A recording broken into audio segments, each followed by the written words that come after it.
Welcome to our YouTube channel Cloud Climber.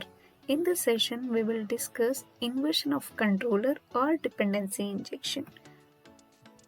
First, let me see what is this IOC container and how it's work. IOC container is a framework that is used to implement the dependency injection. What this IOC container will do means that will create an object and it will maintain a life cycle of that object. After the specific work is completed, the IOC container itself will destroy that object. We don't want to create any method for destroy or to maintain its life cycle. Nothing is needed. We don't want to do it manually. Everything the Springboard container itself will take care of it. This is the job it's do basically. Dependency injection container creates an object of the defined classes and also inject all the required dependency, has an object constructor, a property or a method that is triggered only at the runtime and it is destroyed after its approximate time. These container, as I said, this will create an object, wire them together, configure them and manage their complete life cycle. Spring containers uses dependency injection to manage the component that makes upon application. These objects are called as spring beans. The container gets its instruction on what object to initialize, configure, and assemble by reading the configuration metadata. What does the metadata means? The metadata represented XML or a Java annotation. There will be two types of container that we will see in the later.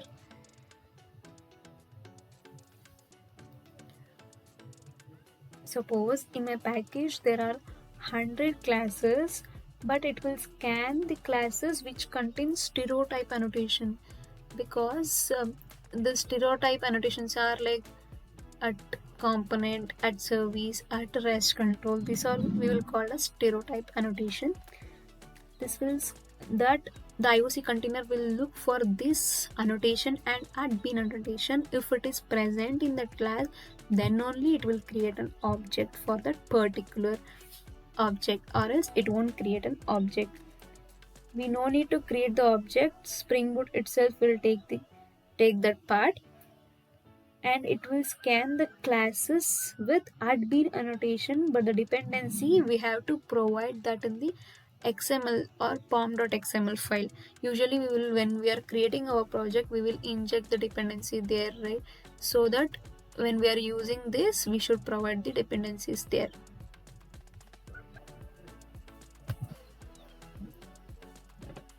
So for example, I have 3 services. So I want to call the third services method in the service 1 or service 2.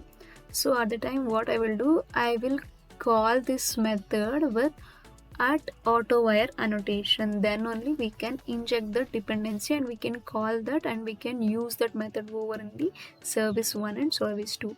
If we didn't use that AutoWire, we cannot use.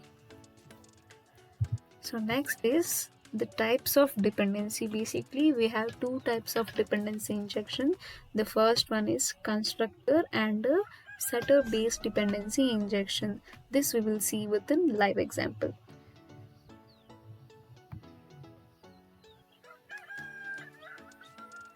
Now we are here at IntelliJ IDE to practically know that how the IOC container works. So here I have created one student container.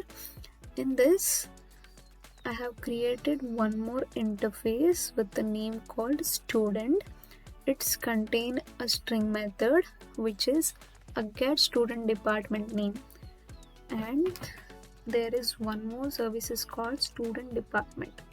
So here the student departments that implements this student interface, so that we will call that method. When we call that method, this will get executed. So here what I'm doing is this interface I have to call in my controller. So for that what I need to do, I need to call that interface, right? So it's a dependency injection. So here I will use private final method and I will call that student interface. So I'll create an object student. So even after auto wiring it is showing an error. What is that error? Add constructor.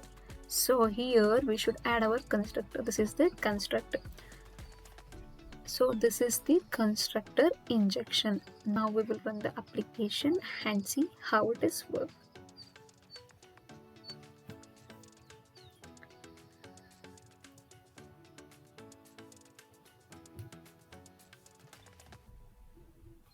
See, now our application is ready.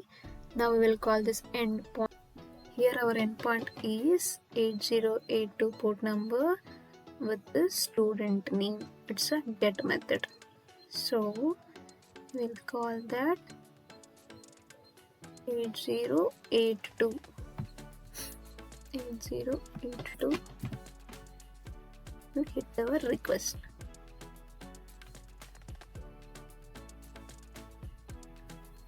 See, now we got the student department name is electronics and communication.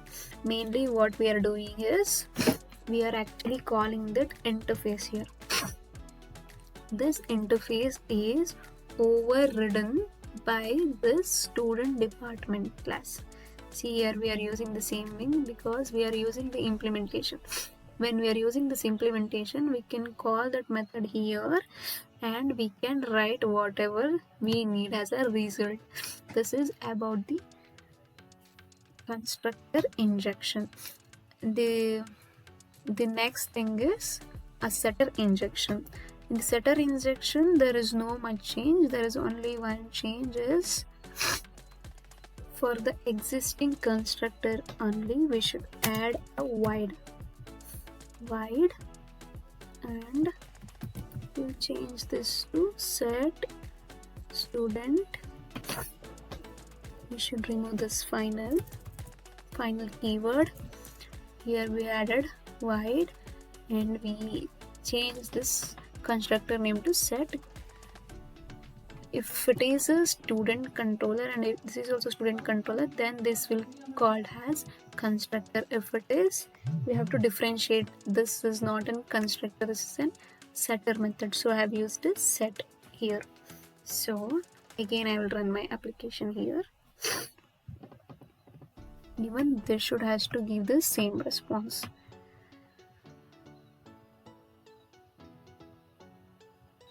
So my application is started again. I will check. Again I should get the same response.